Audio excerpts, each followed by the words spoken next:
आज तक मैंने तो नहीं सुना, क्योंकि मुझे यहाँ पे बैठे हुए भी 15 सालें हो गई लगभग इस एरिए में आए हुए। कोरोना तक के जनाजों में नमाज जनाजा होने के बाद दफन हुए। ये पहला ऐसा जनाजा है जो बिना नमाज जनाजा के दफन हुआ। मेरी ज़िंदगी में इतनी मैयतें आई हैं और हर तरह की मैयतें दफन करी हैं, एक से एक ज़्यादा दर्दनाक केस आए हैं, लेकिन जो ये कल वाक़या हुआ है, ये इस तरह का कभी कोई केस नहीं आया और ये बहुत ही अच्छा हुआ कि किसी ने ना तो नमाज जनाजा पढ़ाई और ना ही इसको जगह दी, ताकि इस तरह से बच्चियों को थोड़ी हिदायत तो मिले। उन्होंने अपने मज़हब को छोड़ा और मज़हब छोड़कर दूसरे मज़हब को इख्तियार करते हुए दूसरे मज़हब के रीति रिवाज के मुताबिक उसने शादी की। तो शरई मसला यही है कि जो मज़हब को छोड़ देता है तो मज़हब के मानने वाले का फिर उससे कोई वास्ता नहीं रहता। आदाब, मैं वसीम अख्तर और आप देख रहे हैं द लीडर हिंदी। हम इस वक्त यूपी के ज़िला बरेली में कल्लू मियाँ के तकिए में है। ये करीब 150 साल पुराना कब्रिस्तान होगा। देख रहे हैं काफ़ी बड़ा कब्रिस्तान है। यहाँ चारों तरफ मेरे कब्रें हैं। हम जो इस वक्त यहाँ पर आए हैं एक अहम जानकारी देने के लिए। कल एक चौंकाने वाला मामला हुआ है बरेली में। बरेली क्या, अगर हम पूरे मुसलमानों की बात करें तो मुसलमानों में शायद ही ये जो मेरे पीछे आप कब्र देख रहे हैं ये पहली कब्र होगी जिसका नमाज जनाजा नहीं हुआ है। इसे नमाज जनाजा के बग़ैर दफन किया गया है। एक लड़की थी जिसने अपनी मर्ज़ी से एक दूसरे संप्रदाय के लड़के के साथ शादी की। उसके बाद उसकी अचानक मौत हो जाती है। मौत होने के बाद उसके घर वाले उसकी बॉडी को अपने घर ले आते हैं, यानी उसकी बॉडी मायके में आ जाती है। इस मामले को लेकर मोहल्ले के लोगों ने एतराज़ जताया, क्योंकि ये दूसरे संप्रदाय के लड़के के साथ चली गई थी। ये लड़की मुस्लिम थी, लेकिन चूँकि दूसरे संप्रदाय के साथ चली गई थी, इस वजह से मोहल्ले वालों के एतराज़ के बाद ये मामला तूल पकड़ता गया। और जो वहाँ पास में मस्जिद है लड़की घर के बराबर में, जो वहाँ के इमाम हैं, नमाज जनाजा पढ़ाने से इनकार कर दिया और जो पलंग मस्जिद से जनाजा ले जाने के लिए लेकर आया गया था उसको भी वापस बुलवा लिया गया था। तब ये मामला दरगाह आला हज़रत पर पहुँचा। मरकज़ी दारुल इफ्ता से इस मसले पर राय ली गई। ये पता किया गया कि शरीयत का हुक्म क्या है। शरीयत का हुक्म सामने आने के बाद ये साफ़ हो गया कि कोई भी इमाम नमाज जनाजा नहीं पढ़ाएगा, क्योंकि लड़की मुर्तद हो चुकी थी। ये हुक्म है, ऐसे लोगों का नमाज जनाजा कोई इमाम नहीं पढ़ाएंगे। घर वालों ने इस पर विचार विमर्श किया, गौर खौस किया। उसके बाद ये तय हुआ कि लड़की को ऐसे ही लाने के बाद दफन कर दिया जाएगा। यहाँ कब्र खुदी है, मेरे पीछे आप देख रहे हैं। यहाँ पुलिस आई थी, पुलिस की मौजूदगी में लड़की को कब्र में दफना दिया गया है। जिन्होंने कब्र खोदी थी वो इस वक्त यहाँ पर मौजूद थे। हमने उनसे बात की है, लेकिन वो कैमरे के सामने नहीं आ रहे हैं। उनका भी कहना ये है कि वो बहुत लंबे वक्त से कब्र खोदने का काम यहाँ कर रहे हैं। ये पहला ऐसा जनाजा है जो बग़ैर नमाज जनाजा के दफन किया गया है। इसके पीछे की जो वजह है उसे लेकर हमने कल भी ये खबर चलाई थी, तब भी सोशल मीडिया पर इसे लेकर तमाम सवाल खड़े किए जा रहे थे। बहुत से लोग हमसे भी फ़ोन करके पूछ रहे थे कि आखिर क्या ऐसी वजह रही।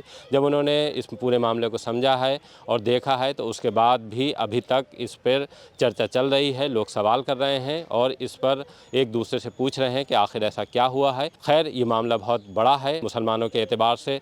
तो जिस तरह से मुसलमानों में ये तरीक़ा है कि जब उनका इंतकाल हो जाता है तो उसके बाद उनको गुस्ल दिया जाता है। गुस्ल के बाद नमाज जनाजा होती है और नमाज जनाजा के बाद कब्रिस्तान में जनाजे को लेकर आते हैं। वहाँ कब्र खोदी जाती है और कब्र खोदने के बाद जनाजे को उसमें दफन कर दिया जाता है। लेकिन ये पहला मामला था, हमारे लिए भी बेचैनी का सबब था। हमसे भी लोग जानना चाहते थे कि एक लड़की का ऐसा इंतकाल हुआ है जिसको लेकर काफ़ी हंगामा खड़ा हुआ है। लोग उसके जनाजे में शामिल नहीं होना चाहते हैं। उसके पीछे की वजह क्या है? तब हमने ये वजह तो साफ़ कर दी थी कि लड़की इस तरह से एक दूसरे संप्रदाय के लड़के के साथ शादी कर चुकी थी। उसकी अचानक मौत होती है और मौत के बाद उसके घर वाले यानी उसके मायके में उसके जनाजे को ले आया जाता है, इस वजह से कि उसको दफनाया जाएगा। लेकिन जब विवाद खड़ा हुआ और इस पर तमाम सवाल आए तो उसके बाद ये मामला कानून शरा जानने के लिए मरकज़ी दारुल इफ्ता दरगाह आला हज़रत गया था। हमने वहाँ जो मुफ्तियान कराम हैं उनसे भी बात की तो उनका भी इतना ही कहना है इस मामले में कि हमने जो घर वाले आए थे उनको हुक्म शरा से वाकिफ़ करा दिया है। अब बाकी ये उनका काम है कि उस पर क्या करते हैं। हमारे साथ चश्मदीद भी हैं जिन्होंने कल इस जनाजे को आते हुए देखा है पुलिस की मौजूदगी में और फिर इस लड़की को इस कब्र में दफन होते हुए देखा है। उनसे जानते हैं कि कल किस तरह से यहाँ पर जनाजा आया है और उन्होंने क्या देखा था। मेरा नाम फरमान खान है जी, फरमान भाई, यहाँ आपका गोदाम है, क्या है? जी। मेरा यहाँ सामने ही कब्रिस्तान के तंबाकू का गोदाम है और वहाँ ही मैं बैठा हुआ था जिस टाइम ये करीब 5 बजे के टाइम लमसम ही जनाजा आया, 4 से 5 बजे के टाइम। तो उसमें एक तो पब्लिक की संख्या बहुत कम थी। फिर पता चला कि ये कितने ऐसा लोग होंगे? कम से कम 10 से 12 लोग। अच्छा, उसको घर के लोग। जी घर के लोग थे, उसके अलावा को दोस्त संग में पुलिस थी। ऐसा पहला जनाजा था जिसमें आपने देखा कि अक्सर देखते होंगे जनाजे, लेकिन उसमें भीड़ बहुत कम थी। जी इसी अभी तो माथा ठनका कि इतनी पब्लिक कम क्यों है, पुलिस क्यों है, तो पता चला कि इसने किसी दूसरी संप्रदाय के लड़के से शादी करी। इस चक्कर में कोई मोहल्ले वाला इनके साथ नहीं है और ना ही इनकी नमाज़ जनाजा हुई है। बहुत कम लोगों की संख्या में आके जनाजा यहाँ दफन हुआ है। अच्छा, आपकी कितनी उम्र होगी? मेरी उम्र करीब 38 साल है। आज तक मैंने तो नहीं सुना, क्योंकि मुझे यहाँ पे बैठे हुए भी 15 साल हो गई हैं लगभग इस एरिए में आए हुए। कोरोना तक के जनाजों में नमाज जनाजा होने के बाद दफन हुए हैं। ये पहला ऐसा जनाजा है जो बिना नमाज जनाजा के दफन हुआ है।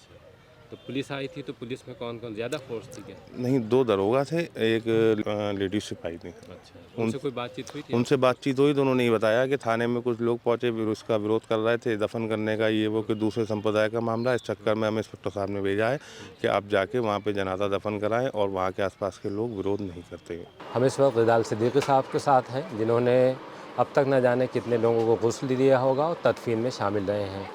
जो लावारिस जनाजे होते हैं उनकी तदफीन भी आप ही करते हैं, और एक बड़ा नाम है इस बेल्ट का कि जिन्होंने अब तक बहुत से जो सुपुर्द खाक हैं उनमें हिस्सा लिया है और लोगों को इंतकाल के बाद घरों से कब्रिस्तान तक पहुंचाया है। हम उनसे जानते हैं कि उन्होंने अपनी ज़िंदगी में कभी कोई इस तरह का वाक़या सुना है कि बग़ैर नमाज जनाजा किसी को कब्र में दफनाया गया हो।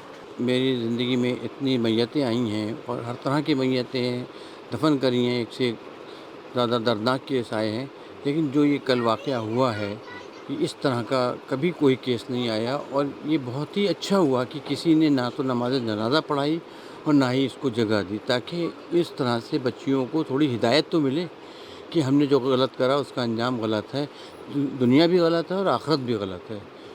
आपको कल इत्तला कैसे मिली? लोगों ने मुझे मशवरा करा, साहब कोई जगह है दफन करना है, तो मैंने भी मना कर दिया, नहीं साहब कोई ऐसी जगह, ऐसे लोगों के लिए कोई ऐसी जगह नहीं है। अच्छा, आपसे भी कहा गया? जी जी जी, मैंने दफन के लिए कोई जगह बता दी है कि कहाँ दफन है। मेरे साहब इस तरह के केस के लिए कोई नहीं लेगा और ना ही हम आपको बता सकते कि कहाँ होगा या कहाँ नहीं होगा। रिजाल भाई, कितने वक्त से आप लगे होंगे इस काम में? ये साहब मुझे करीब 30-35 साल हो गए लावारिस मैयतों को दफीने में, और नॉर्मल मैयतों को भी गुस्ल वगैरह के उसमें जाना आना रहता ही है, और अल्लाह खामोशी से काम करा रहा है और काम चल रहा है। लेकिन इस तरह का केस ये लाइफ में कल पहला सुनने को मिला। तो आपके लिए भी हैरान करने वाला? बिल्कुल, बहुत हैरान करने वाला वाक़या है, और बच्चियों के लिए एक नसीहत है कि जो बच्चियां हमारी भटक रही हैं और वालिदैन की कोई उनको वो नहीं है कि भाई हमारे माँ बाप की इज़्ज़त का क्या असर पड़ेगा इस चीज़ से करने से।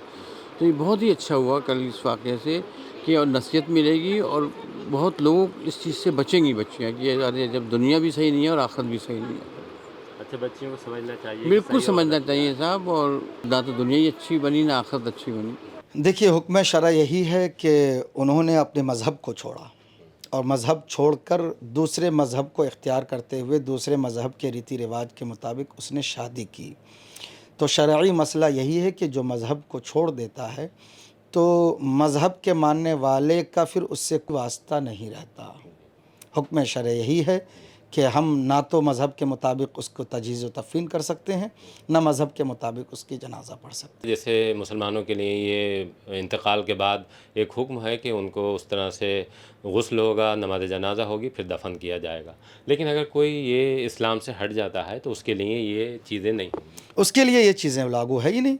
जो मुसलमान है, जो ईमान वाला है, उसके लिए नमाज जनाजा भी है, उसके लिए कफन भी है, उसके लिए दफन भी है, उसके लिए हमारे 4 कंधे भी हैं।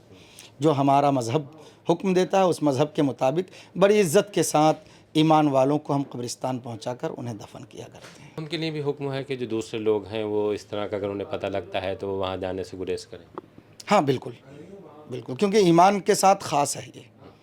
अब जहाँ ईमान नहीं है तो ना तो उसकी हम जनाजा पढ़ सकते हैं, ना जनाजा पढ़ा सकते हैं, ना उसके कफन दफन में शामिल हो सकते हैं। देखिए, वो मसला था कि जो हम पर भी आया था और तमाम शहर में गश्त कर रहा था कि आखिर एक लड़की को बग़ैर नमाज जनाजा के क्यों दफन किया गया। हमने अभी शहरी इमाम मुफ्ती खुर्शीद आलम साहब से बात की है। उन्होंने शरीयत का हुक्म साफ़ कर दिया है कि ऐसे लोगों के लिए क्या हुक्म था, उसी हुक्म का पालन किया गया होगा। इसी वजह से नमाज जनाजा नहीं हुई।